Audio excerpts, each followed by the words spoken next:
కానీ ఇక్కడేంటి ప్లాస్టిక్ వ్యర్థాలతో నిండిపోయి ఉన్నది. మహాప్రభు, ఎంతటి వైపరీత్యము! స్వర్గసీమ యందు నిషేధించిన ఈ ప్లాస్టిక్ ను ఈ భారతదేశం నందు వాడుటయా? ఈ భారతదేశమును కలుషితం చేయుటయా?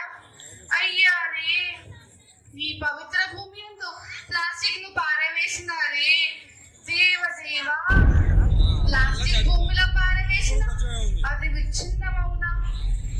ప్లాస్టిక్ పడిన చోట అచ్చుట మొక్క మొలుచున, నీటిలో పారవేసిన నీరు ఇంకున, జీవరాశులకు మనుగడే ఉండునా? ఎంతటి భయంకరము, జుగుప్సాకరము! ఈ మానవులంతా ఎంతో తెలివిగలవారని అనుకుంటుంది కదా. ఎంతటి బుద్ధిహీనులా! ప్లాస్టిక్ గ్లాసుకు బదులుగా మట్టి గ్లాసును, ప్లాస్టిక్ పాత్రకు బదులుగా మట్టి పాత్రను, ప్లాస్టిక్ పల్లాలకు బదులుగా ఇస్తరాకులను, లేనిచో అరటాకులను వాడవచ్చు కదా.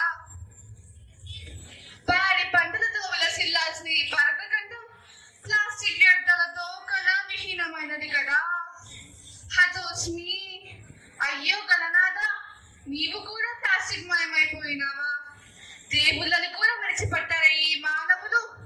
దేవుళ్ళను ప్లాస్టర్ ఆఫ్ ప్యారిస్ తో తయారు చేసి దేవుల ద్వారానే చెరువులను, సముద్రాలను కలుషితం చేస్తున్నారే. జనులారా, ఇప్పటికైనా కళ్ళు తెరవండి. ప్లాస్టిక్ గ్లాసుకు బదులుగా మట్టి గ్లాసుల్లో నీరు లేదా తేనెలను సేవించండి. ఆహారం భుజించడానికి ఇస్తరాకులను ఉపయోగించండి. వంట చేయడానికి మట్టి పాత్రలను ఉపయోగించండి. ప్లాస్టిక్ సంచులకు బదులుగా జనపనారతో తయారు చేసిన చేతి సంచులను ఉపయోగించండి.